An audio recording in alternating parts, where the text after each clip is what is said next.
What's going on, everybody? Welcome back to another edition of the BKBQ podcast. On today's episode, we're going to be breaking down 10 things that will help you get through the most difficult seasons of your marriage. So this is an episode you guys do not want to miss because together we have weathered some crazy storms and we want to share with you how we were able to pull through.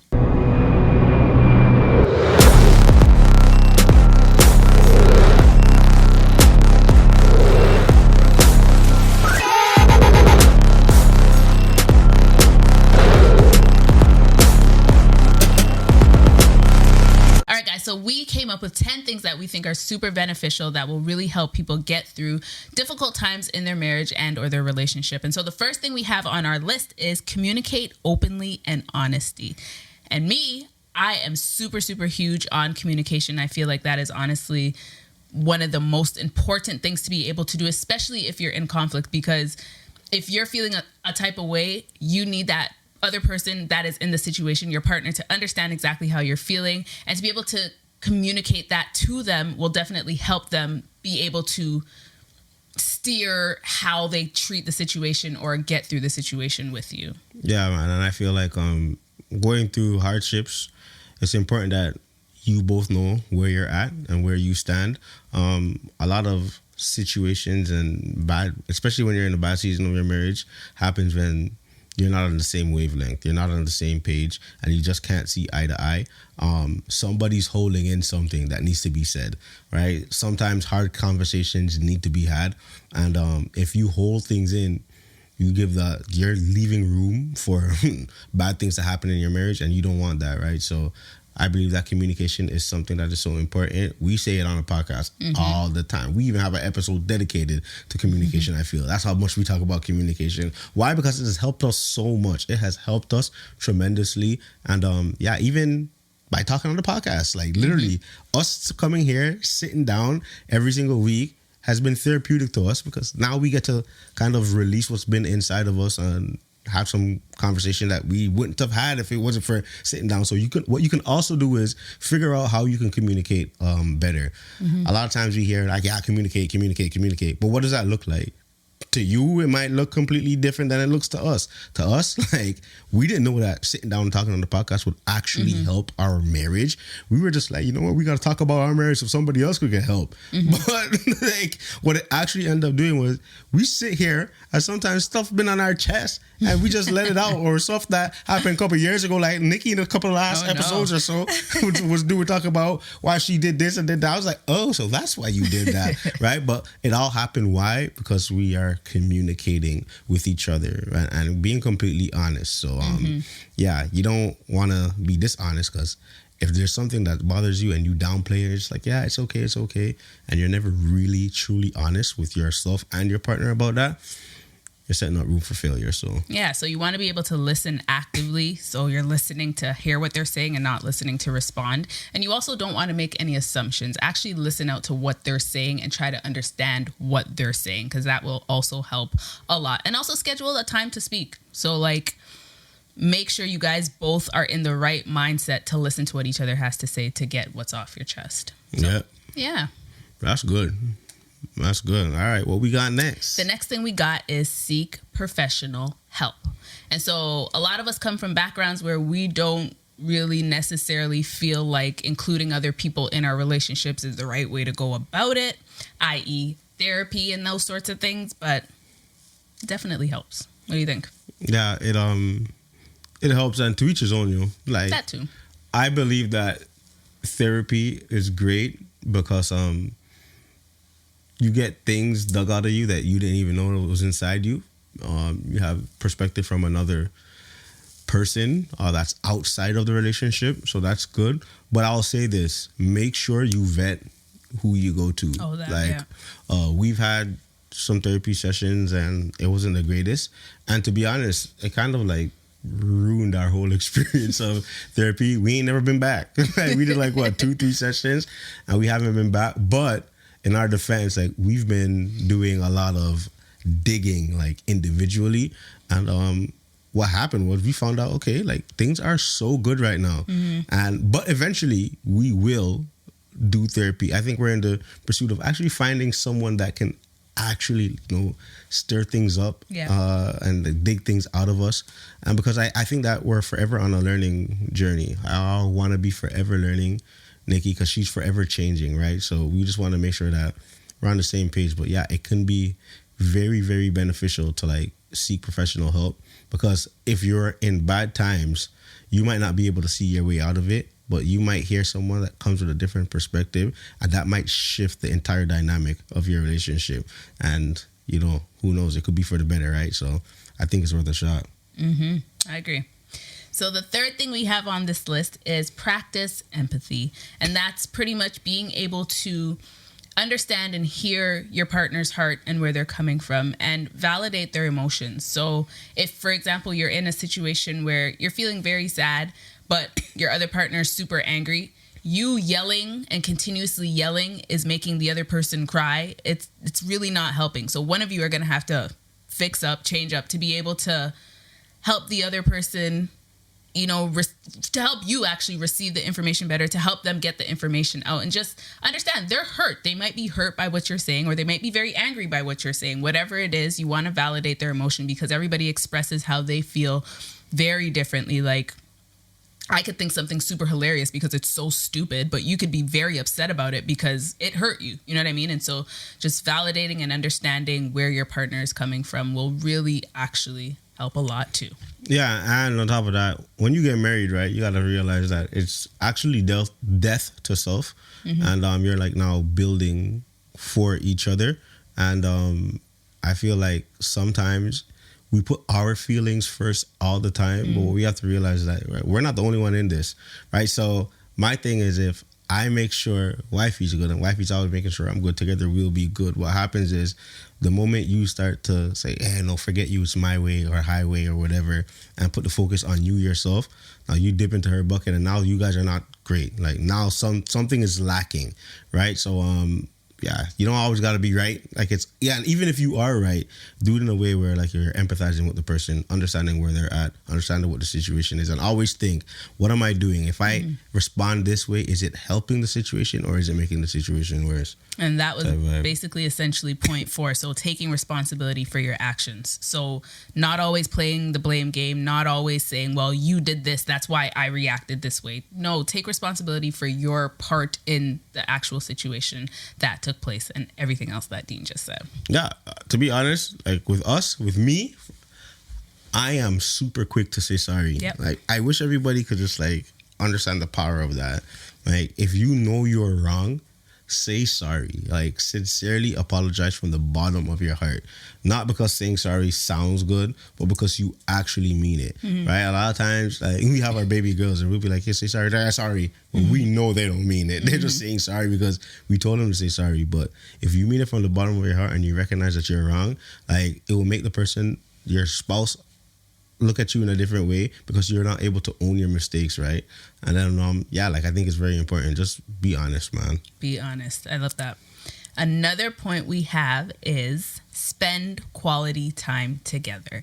And I find that there was a point in our marriage where we weren't really doing that anymore. Like, we started off really well at that, and then life kind of happened and we started to lose the quality time that we were having together because there were so many different things being thrown at us. There just wasn't time for that. Mm-hmm. And I found that I was not, like, obviously you're not happy about it, but I found that it was really like making me feel, not great. I don't really know how to put those in words, but you start to realize that you're changing because different things are changing. And we actually had to like snap back. Like, we haven't spent time with each other in forever. Yeah. Like, we need to connect. We need to connect on a level, on a deeper level, on a each other level, because one, that's all we know. That's all we've always known. And now that we're not doing it, things are just falling out of place. And so when we were able to reconnect and now we're finding time with each other, so we get Fridays off now in the week. So we literally get to spend the day together, which is great. Things are good. You know what I mean? Like, of course, sometimes you're not always going to get that time, but finding the time to spend time together, to connect, to, like Dean said, you're always changing. So learning something new about your spouse, learning what they like now. What is their love language now? What are things they like to eat now? What's your favorite color now? How are you feeling now? Just learning them because we're always changing. Connecting, that is like everything. Yeah, for me, like I remember when things got rocky, even when we would be spending quality time together, in my mind, I was always just like, yo, how are we gonna get this done? How are we gonna get this done? Get this done, do this, do that. So the conversation, even though we were together, the conversation was never about anything that had to do with the two of us. It was just like, yo, we gotta get business done, we gotta get this done, that, Ray. But all Nikki wanted was that assurance that, hey man, I see her. So sometimes you don't even understand, like by spending quality time with your spouse or with your partner, it's giving them affirmation that, you know what, he sees me or she sees me, they hear me, and I'm safe with them. And you just build emotionally, right? So you don't wanna not be doing that. Exactly. Another big thing is showing appreciation. Did I say that right? Showing appreciation and affection. And I think sometimes, or I've experienced that I've got lost in the sauce where I wasn't always showing appreciation and affection. Yeah. For whatever reason, I feel like I just, like in my brain, I feel like I do it, but not often enough. And so because it's not often enough, it kind of gets lost. And then your partner is not receiving it as, you know, like you can attest to that. Yeah. Like you, in your mind, like it's not happening. In my mind, I did it. Like I hugged you this morning or I kissed him before he left, you know. But for you, it's like, yeah, but that was like 4 seconds. That was like 6 days ago. But to me, it just happened. So being able to constantly, I appreciate you. I love you. You look handsome today. Like he's been complimenting me all day today. And I'm like, whoa, not like it's foreign, but like I don't really know how to receive that. But he's doing his part. And so I need to work on my part and start doing it more because it is important. It is important to be seen. It's important to be heard. It's important to feel loved and also love in return. And if you're not getting things reciprocated to you, it can become very daunting and you may not want to do it anymore. And that is very bad if you get into a situation like that, because then you start to go this way and you don't want that to happen. Yeah. And on top of that, like, so when we say show appreciation, it's showing appreciation to the person how they receive it, like how they would receive it.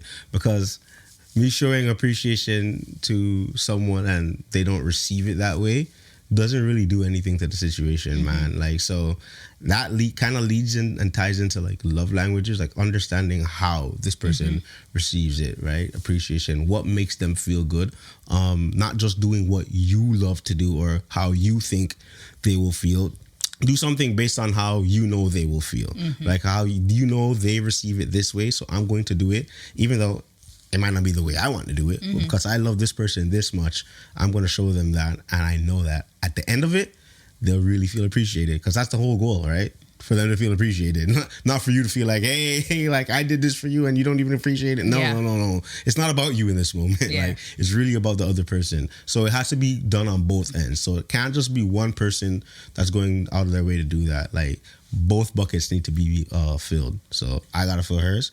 She got to feel mine. And that's what you just said there is really important about tapping into those love languages, because you could always be doing the thing that you think is the right thing when it's really not. Like I remember you used to shower me with gifts when I'm like, I do appreciate gifts. I love gifts. Like who doesn't love gifts? But it's like that wasn't what was speaking to me that says, oh my gosh, he loves me because he bought me this watch, or he loves me because, you know what I mean? Like that's wasn't what was speaking volumes to me. It was the fact that you would sit on the couch and watch The Grinch with me over and over, or sit on the couch and just look at my face. Just that quality time. That's really what spoke volume or speaks volume to me.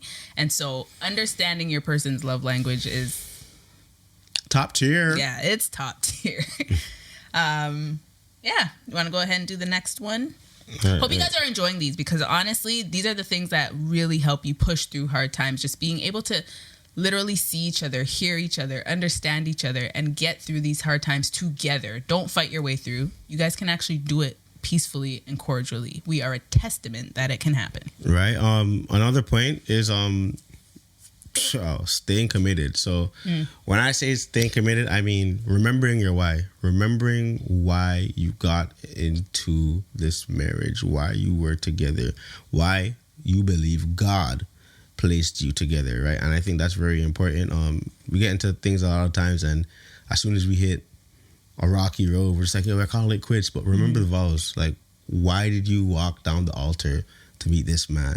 Like, why did you get up and wait at the altar for your bride to come down, right? Like, why did you do it? Like, was there something that you believe that brought you guys together, and was purpose fulfilled through the marriage, right? You got to look at yourself and just ask yourself, man, was my purpose, our purpose fulfilled?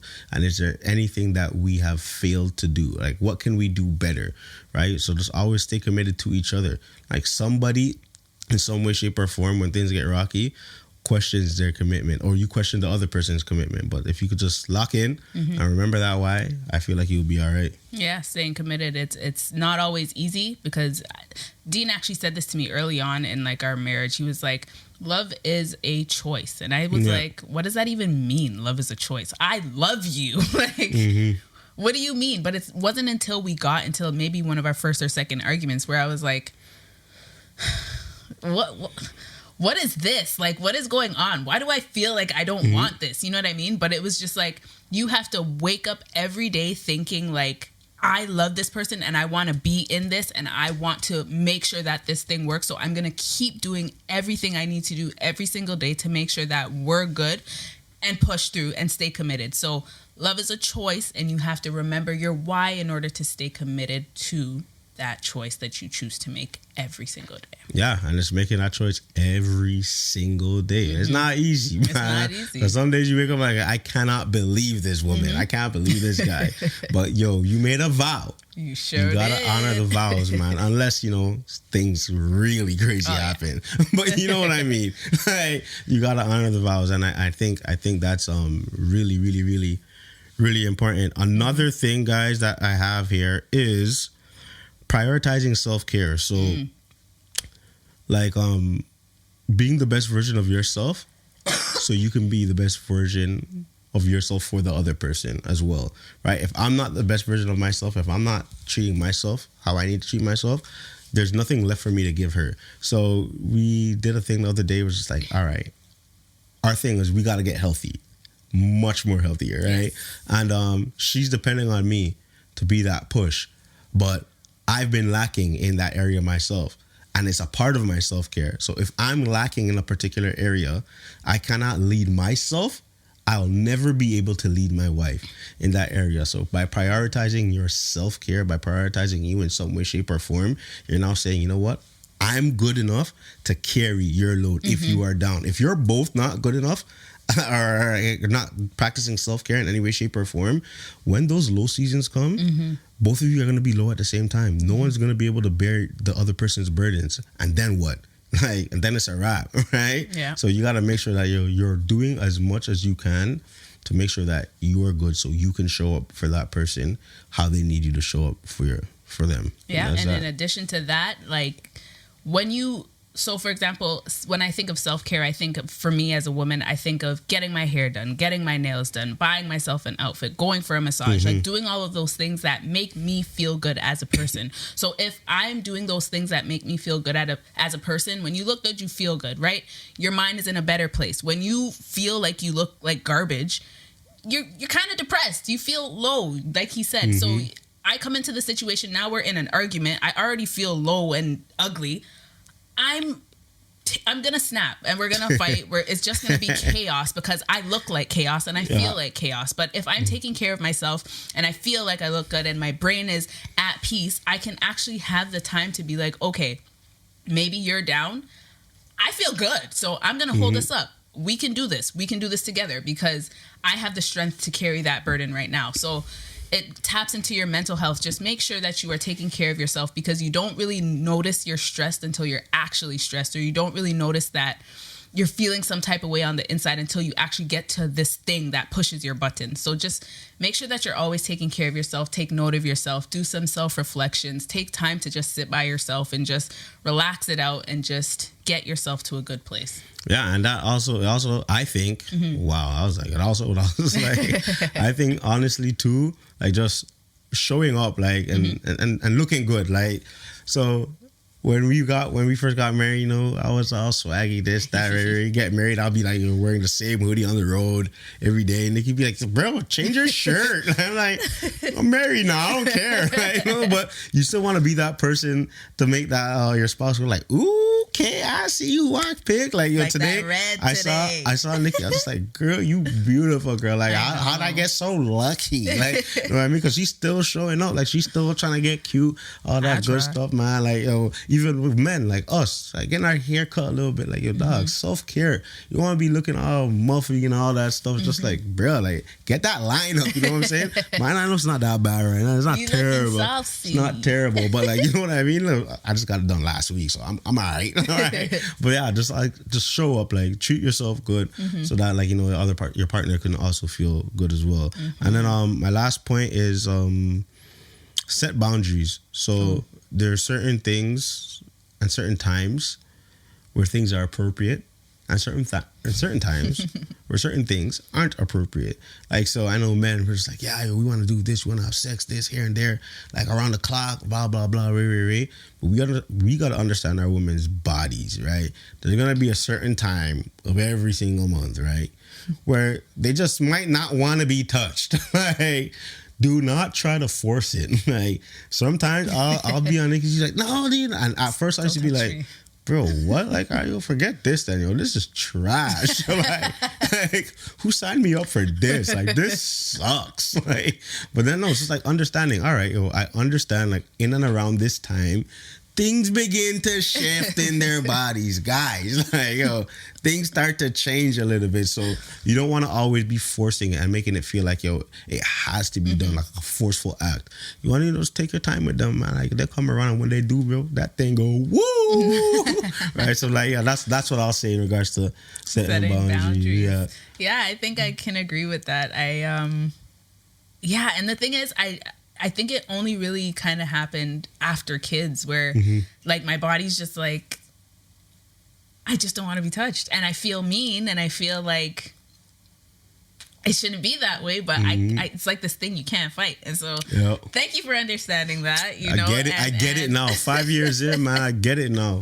Trust me, like, it can save you a lot of heartache, you know, and like, it's just headache. Like, just like, yo, what in the world is this? Like, I didn't sign up for this. Like, but honestly, like, understanding your woman's body, like, as a man, like, it's very important, man. Like, I didn't know how important it was, but it's important. So pre-kids and prior to kids, like, having children, things change too. You're just like, shoot, man, all right, well, let's get with the program. But no, like, literally sit down, talk to her, like, you communicate this stuff, and you'll trust me, you'll see some things shift in your marriage, man. And you know, we're out here, we really want to see marriages thrive. That's why we're doing this, man. Like, yo, we are marriage advocates, especially in our community. So we just want to see love win, black love win, all love win, man. You guys already know.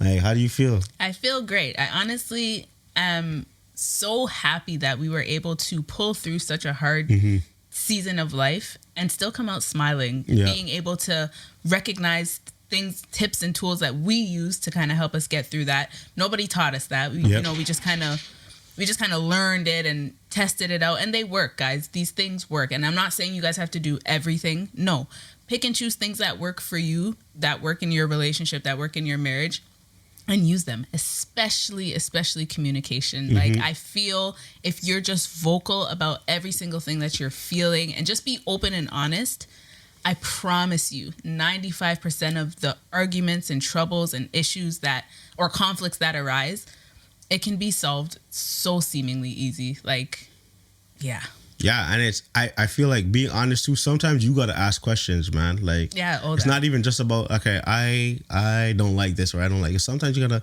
do you like it when I do this? I'm just wondering, like, you know what I mean? Because I'm telling you, a lot of people out here are doing things that their partner does not like, and they're just afraid to say it. Like, come on, yo, I need you guys to, like, keep it $150. Like, keep it 100. You think, like, you killing that? Like, man, they don't like it. Like, they don't like it. Like, no tar roll in their eyes. In being honest, I feel like you got to create an environment for honesty to thrive in. That too. Right?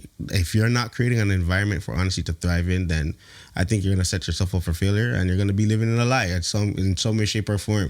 What does that look like? I feel like it's honestly communication, like communicating with your partner, like Nikki says, but it's like you going out of your way to make sure that your partner likes everything that's going on, like likes how you're doing certain things. And also ask the questions, man. If you're not asking questions, it just seems like, oh yeah, you don't care. Like it's just forceful. All right, boom. Well, I'm not gonna say anything. And in you guys' head, one person's like, this marriage is great. The other person's like, man, I can't wait to get out of this thing. Then there's a disconnect, right? So I'm telling you, set the environment for honesty to thrive in, and you'll see a big difference. And just to touch finally on that last point you said there, like asking questions, I think that is very important too, because I'm not much of a question asker. I'm also not much of a just like, hey, guess what?